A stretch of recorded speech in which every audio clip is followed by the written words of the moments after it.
आप लोग देख रहे हैं कि कोरोना के इस समय में सभी बिजनेस पूरी तरह से ठप हो चुके हैं, लोगों के काम धंधे पूरी तरह से तबाह हो चुके हैं।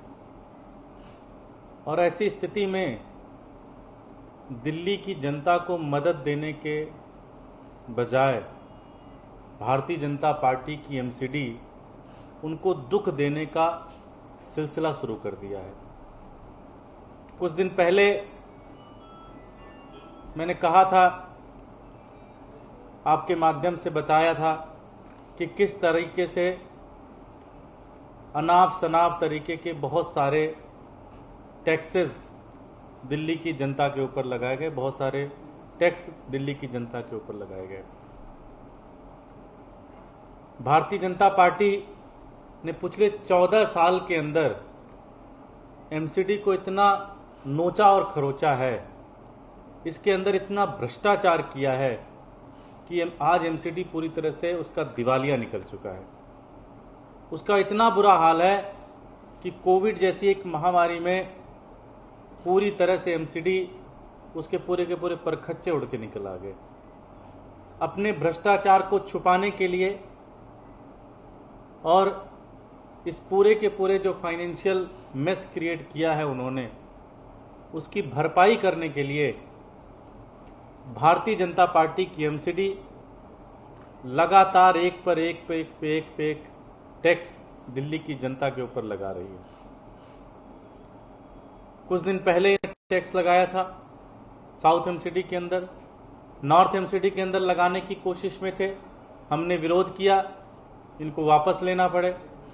ईस्ट एमसीडी के अंदर कोशिश कर रहे थे, हमने विरोध किया, इनको वापस लेना पड़ा। लेकिन फिर साउथ एमसीडी ने आज उनकी स्टैंडिंग कमेटी की मीटिंग है और उस मीटिंग के अंदर बड़े खतरनाक प्रपोजल लेके आ रहे हैं, जिसके तहत दिल्ली की जनता के ऊपर एक नई मार वो टैक्स की बौछार करने जा रहे हैं। इस स्टैंडिंग कमेटी की मीटिंग में कई सारे प्रस्ताव लेके आए हैं। ये प्रस्ताव ये है, डेवलपमेंट चार्ज ये लगा रहे हैं सारी की सारी चीज़ों के ऊपर, जो भी डेवलपमेंट काम होंगे जो ये कर रहे हैं वो बहुत ही खतरनाक है। मैंने सोचा आपको बता दूं एक बार अच्छे से। 50 गज का अगर आप मकान बनाते हैं, 50 गज का मतलब एक तरीके से बहुत ही छोटी जगह होती है। 50 गज में अगर आप मकान बनाते हैं तो आपको 38,000 रुपये ज़्यादा देने होंगे। 100 गज का अगर आप मकान देते हैं, बनाते हैं, तो 1,30,000 रुपये देने होंगे। और अगर आप 150 गज का मकान बनाते हैं तो आपको 2 लाख रुपये एक्स्ट्रा देने पड़ेंगे। इसी तरह से जो इंडस्ट्रियल क्षेत्र हैं, अगर उसमें आप 50 गज की एक कोई इंडस्ट्री बनाने की कोशिश करते हैं तो आपको 80,000 रुपये देने पड़ेंगे, ज़्यादा देने पड़ेंगे।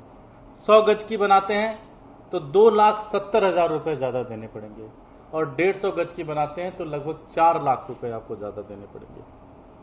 इसी तरह से जो कमर्शियल क्षेत्र हैं, जो वाणिज्यिक क्षेत्र हैं, वहाँ पर अगर आप कुछ बनाने की कोशिश करते हैं तो लगभग 3,85,000 रुपये आपको ज़्यादा देने पड़ेंगे 100 गज के हिसाब से। इसी तरह से अगर आप एग्रीकल्चर लैंड पे कोई डेवलपमेंट का काम करते हैं तो 12,84,000 रुपये ज़्यादा आपको देने पड़ेंगे पर स्क्वायर मीटर के हिसाब से।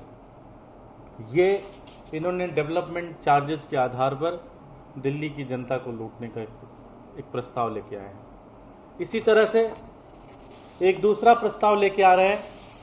हम सबको पता है कि अनऑथराइज कॉलोनीज के अंदर उत्तर प्रदेश, बिहार, राजस्थान से आए हुए प्रवासी लोग रहते हैं, गरीब लोग रहते हैं। कोई मजदूरी करता है, कोई रिक्शा चलाता है, कोई ऑटो चलाता है, कोई इस तरह के बहुत छोटे छोटे व्यापार में लोग लगे हुए हैं। जब भी उनके घर में शादियां होती हैं, बेटी की शादी होती है, बच्चे की शादी होती है, कोई बर्थडे होता है, कोई प्रोग्राम होता है, तो ये गरीब लोगों के बस की बात नहीं होती है कि ये कम्युनिटी सेंटर में जाएं। ये गरीब लोगों के बस की बात नहीं होती है कि ये 5 स्टार होटल लें, 2 स्टार होटल लें। ये लोग खाली प्लॉटों में अपना सामियाना लगाकर, अपना टेंट लगाकर अपने बच्चों की शादी करते हैं, अपने बच्चे घर का प्रोग्राम करते हैं। नॉर्थ एमसीडी, साउथ एमसीडी इतनी ज़्यादा अमानवीय हो गई है, इतनी ज़्यादा बेशरम हो गई है कि इन्होंने कहा कि ये जो खाली प्लॉट भी हैं इस पे भी हम टैक्स लेंगे। और इन्होंने प्रस्ताव लेके आए हैं कि 500 गज का अगर कोई प्लॉट है तो लगभग उससे 15,000 रुपये पर प्रोग्राम लेंगे। 500 से 1000 है तो 25,000 लेंगे, 1000 से 5000 है तो 50,000 लेंगे, और इससे ऊपर में 1 लाख रुपए ये पर प्रोग्राम लेंगे। साथियों, ये बहुत ही दुर्भाग्य की बात है। कहते हैं, हम इतिहास पढ़ते थे कि जब कोई राजा अपने कुकर्म बहुत ज़्यादा कर देता था, बहुत बेशरम हो जाता था, तो जनता के ऊपर अनाप शनाप टैक्स लगाना शुरू कर देता था। मुझे लगता है भारतीय जनता पार्टी अहंकार में, भ्रष्टाचार में पूरी तरह से पागल हो चुकी है। कल उन्होंने जब हम इन प्रश्नों के ऊपर, इन मुद्दों के ऊपर चर्चा करना चाहें तो उन्होंने हमारे नॉर्थ एमसीडी के सारे पार्षदों को सस्पेंड कर दिया। हमारे छोटे भाई प्रेम जी जो मजबूती से जनता की आवाज़ उठा रहे हैं वहाँ पे, इनको सस्पेंड कर दिया लीडर ऑफ अपोजिशन के रूप में।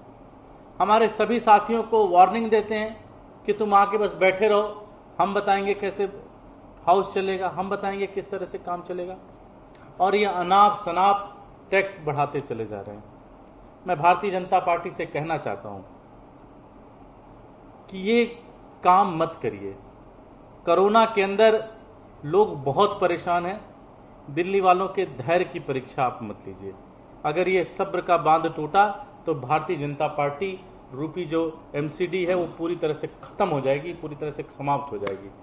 मैं इतना ही कहना चाहता हूं। और भारतीय जनता पार्टी के जो नेता लोग हैं जो कि कुंभकर्णी नींद में सोए हुए हैं, आदेश गुप्ता जी हैं और जितने भी उनके मेयर हैं, मैं उनसे कहना चाहता हूं कि ये अमानवीय प्रस्ताव आप वापस लें। यह अमानवीय प्रस्ताव आप इसको सोचे भी मत, इस सारे प्रस्ताव को पास करने के बारे में। मैं इतना ही कहूँगा। आज सदन की बैठक है, स्टैंडिंग कमेटी की बैठक है, हमारे वहाँ पे मेंबर इसका विरोध कर रहे हैं और हम लोग बाहर आपके माध्यम से इसका विरोध कर रहे हैं। मैं हाथ जोड़कर उनसे विनती करूंगा कि ऐसे किसी प्रस्ताव को इस कोरोना काल के मत लाइए और कभी भी मत लाइए। दिल्ली सरकार एक तरफ जहां पे बिना कोई टैक्स बढ़ाए हुए अपना बजट 30,000 से 60,000 करोड़ कर लेती है, वहीं पे जब मनोज तिवारी ने कहा था कि कोई भी नया टैक्स नहीं लेके आएंगे, कोई भी नया टैक्स नहीं बढ़ाएंगे, ऐसी स्थिति में आप हर दिन एक नए टैक्स बढ़ाते चले जा रहे हो, एक नई चीज तैयार करते चले जा रहे हो। हम इसका विरोध करते हैं। हम चाहते हैं, हम भारतीय जनता पार्टी से ये मांग करते हैं कि आप इस पूरे प्रस्ताव को वापस लेके आएं, आप इस पूरे प्रस्ताव को ठंडे बस्ते में डालें और कभी भी ये टैक्स पास नहीं होना चाहिए। बहुत बहुत धन्यवाद।